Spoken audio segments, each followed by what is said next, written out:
sudah hebat. Tetapi perempuan ini Bapak Ibu Saudara melebihi imannya orang-orang Israel pada waktu itu. Dan Yesus sendiri memberitahukan bahwa dia memiliki iman yang besar. Bapak Ibu yang dikasihi oleh Allah, perempuan ini kalau dari perspektif yang Markus lebih jelas dijelaskan di sana bahwa dia orang-orang non-Yahudi. Dia tinggal di daerah Kekaisaran Roma dan Yesus datang di sana. Bapak Ibu yang dikasihi oleh Allah, ada 3 hal yang perlu kita pelajari dalam kehidupan perempuan ini. Bagaimana ciri khas orang yang memiliki iman yang besar itu? Kita akan belajar dari perempuan ini. Orang yang memiliki iman yang besar, hal yang pertama adalah dia mengenal Yesus. Kita akan melihat dari ayat 21 dan 22. Saya akan bacakan bagi kita. Lalu Yesus pergi dari situ dan menyingkir ke daerah Tirus dan Sidon. Maka datanglah seorang perempuan Kanaan dari daerah itu dan berseru, "Kasihanilah aku ya Tuhan, anak Daud, karena anakku perempuan kerasukan setan dan sangat menderita." Orang yang memiliki iman yang besar, yang pertama dia mengenal Yesus. Dia menyebut Yesus anak Daud. Berarti perempuan ini sangat mengenal garis keturunan Mesias. Kalau kita hitung garis keturunan dari Abraham ke Daud 14, dari Abraham ke Daud 14 keturunan. Dari Daud sampai ke Yesus, dari Daud sampai ke Yesus 14 keturunan. Itu bukan suatu hal yang singkat Bapak Ibu Saudara. 14 keturunan itu jangka waktu yang cukup lama. Tetapi perempuan ini Bapak Ibu Saudara sangat mengenal yang namanya siapa Yesus itu. Dan Yesus juga mengenal siapa dia di sini. Jadi Bapak Ibu yang dikasihi oleh Allah, kita yang hadir di tempat ini, ketika kita sudah memiliki iman yang besar, jelas kita mengenal siapa Yesus dalam kehidupan kita. Ketika dia mengalami penderitaan, mengalami anaknya sakit, ada pergumulan hidupnya, dia tidak pergi kemana. Dia mencari orang yang dia kenal. Selama ini, ketika kita menghadapi sesuatu persoalan hidup, kepada siapakah kita mengadu? Kepada siapakah kita menceritakan keadaan kita? Kepada tetangga kah? Atau kita laporkan di media sosial kah? Tetapi perempuan ini Bapak Ibu Saudara, karena dia memiliki iman, karena dia tahu kepada siapa dia harus minta tolong, dan apapun konsekuen yang dia alami, dia tetap bertahan. Hal yang pertama, dia mengenal Yesus. Saya percaya Bapak Ibu Saudara di tempat ini, kita sudah kenal yang namanya Yesus. Amin. Amin. Pertanyaannya, apakah kita dikenal oleh Yesus? Nah, ini tanda tanya besar. Jangan-jangan hanya kita yang kenal Yesus, sementara dia tidak kenal kita. Saya akan buat satu pendekatan begini.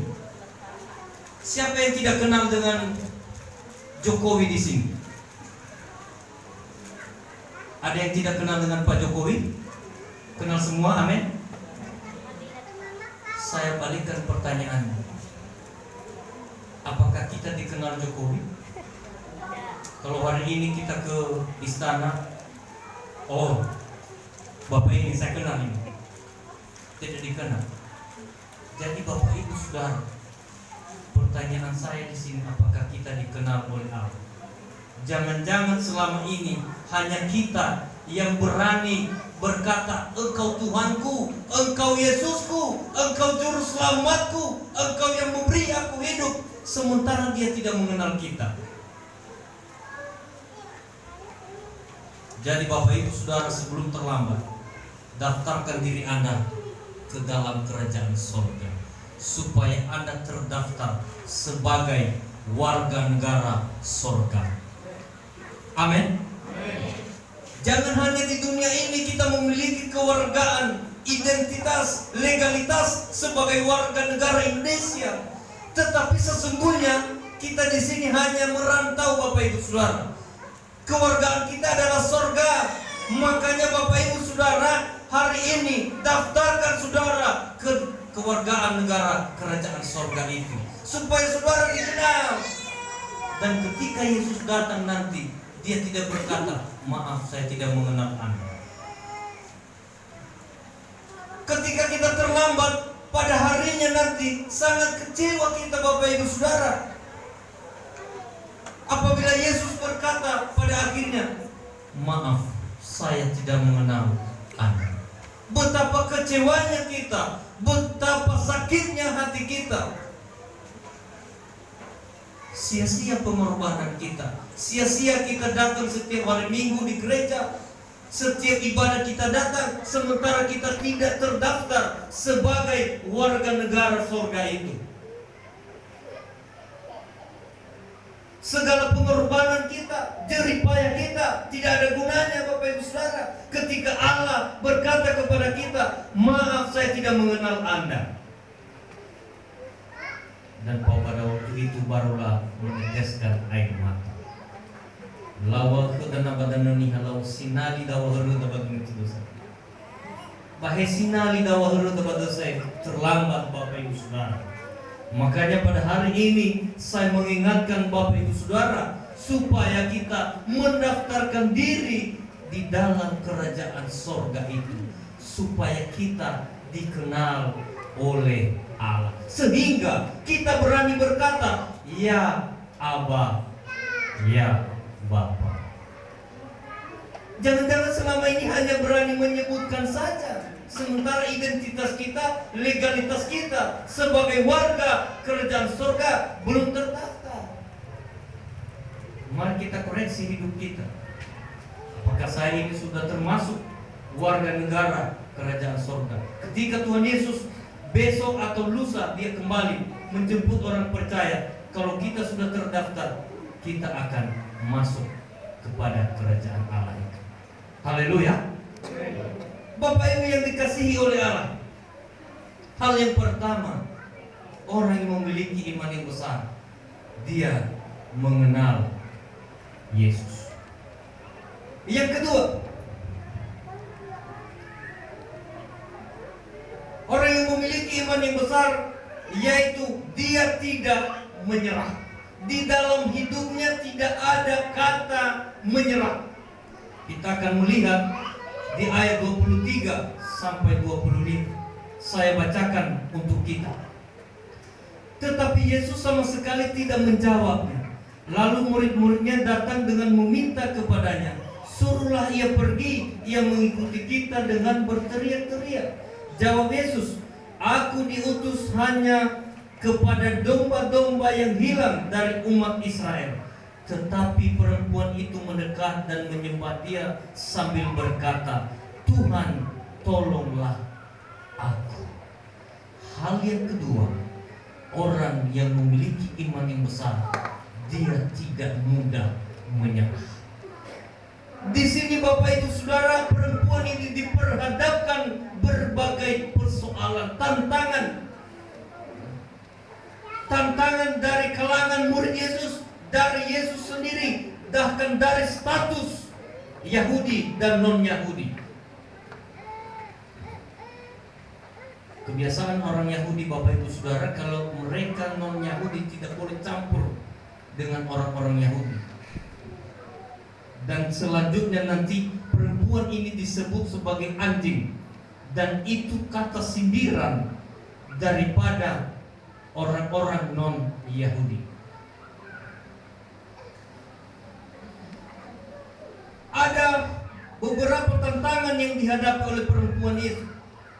Yang pertama, Yesus sama sekali tidak menjawab. Jadi Bapak Ibu Saudara, jikalau selama ini barangkali kita punya persoalan hidup, ada pergumulan, kita sudah menyampaikannya kepada Tuhan, kita sudah sering berdoa kepada Tuhan, sepertinya Tuhan tidak menjawab. Ingat firman Tuhan ini, iman itu diuji, Bapak Ibu Saudara. Perempuan ini tidak menyerah, sekalipun seakan-akan suaranya, seruannya, doanya, permohonannya tidak didengarkan oleh Yesus, namun dia tetap memohon. Dan ini satu hal yang perlu kita pelajari dalam kehidupan perempuan. Saya percaya Bapak Ibu Saudara, kita berbeda-beda persoalan hidup, pergumulan hidup, permohonan kepada Tuhan.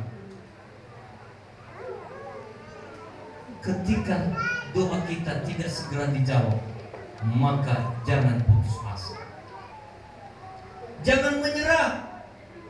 Dan ini membuktikan bahwa kita memiliki iman yang besar. Tantangan dari kalangan murid Yesus, dia diusir.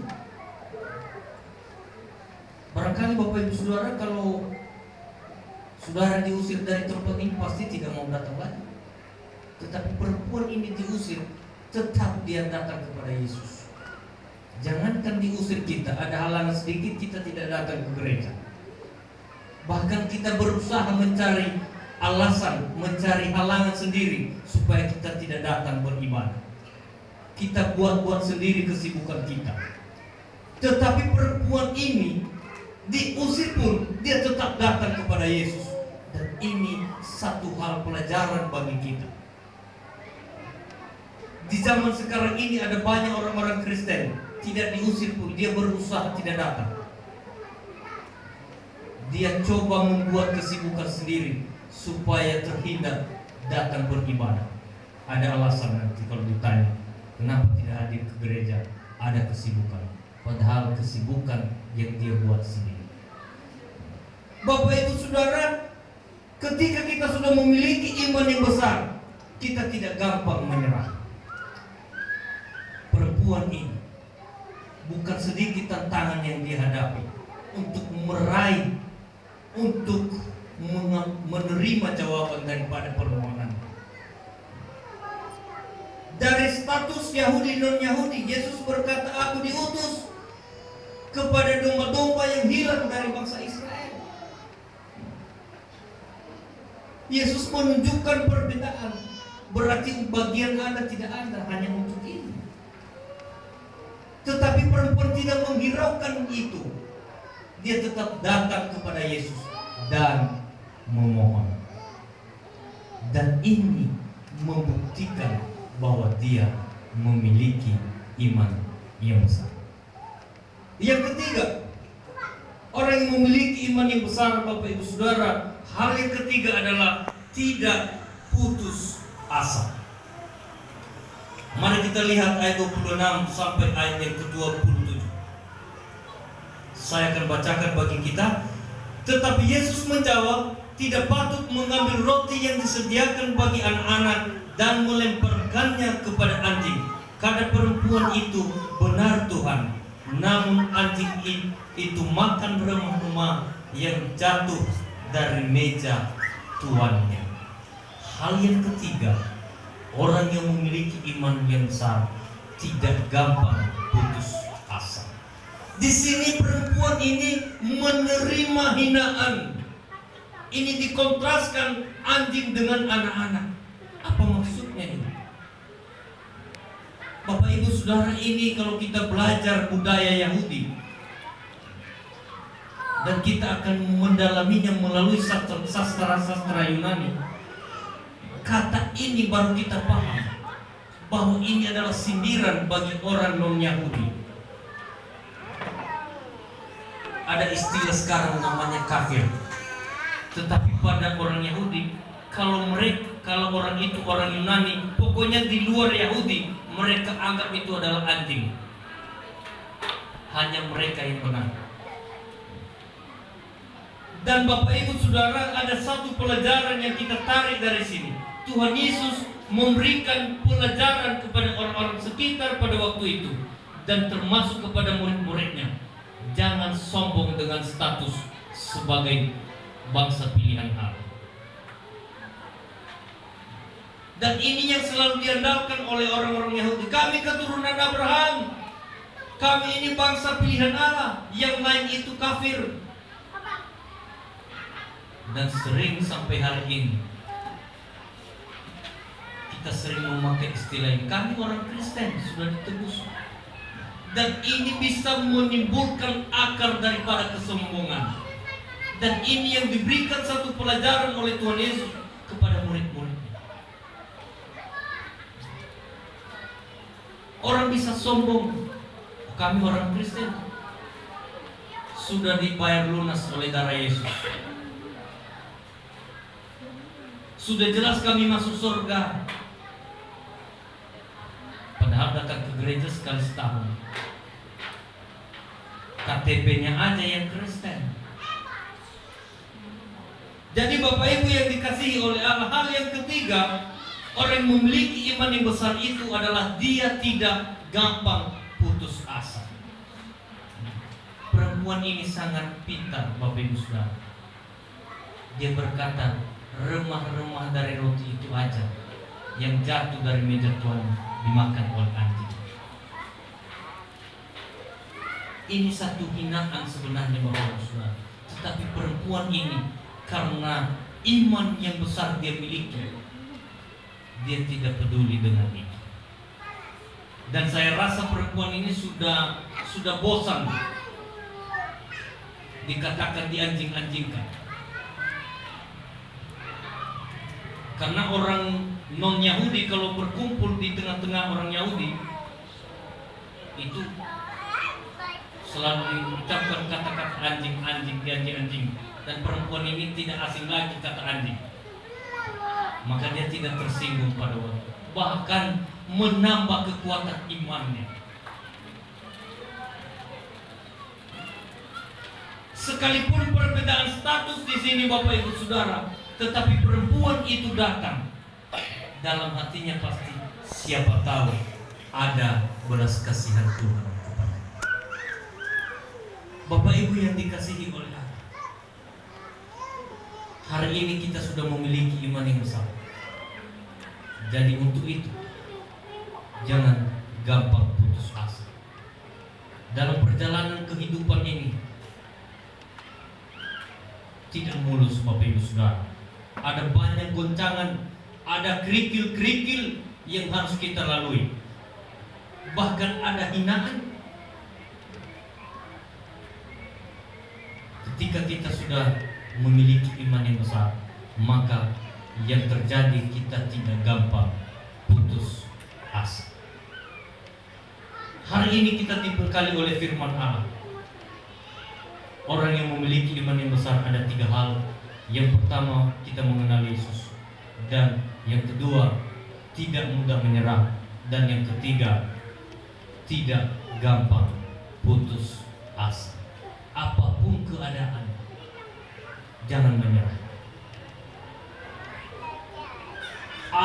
Tidak ada uang belanja, jangan menyerah. Walaupun badai silih berganti, jangan putus asa. Dan itu membuktikan bahwa kita sudah memiliki iman yang besar. Apalagi di situasi sekarang ini. Memang kita tidak terinfeksi daripada COVID-19, tetapi dampaknya kita rasakan. Di mana-mana orang mengeluh, Tetapi kita yang sudah memiliki iman yang besar, kita tidak patah semangat. Terus maju. Terus kuat di dalam Tuhan. Jangan tinggalkan persekutuan kepada Tuhan hanya oleh persoalan ini. Saya percaya Bapak Ibu Saudara yang hadir hari ini, setiap kita sudah memiliki iman yang besar. Amin. Mari kita berdoa. Terima kasih Tuhan buat firman-Mu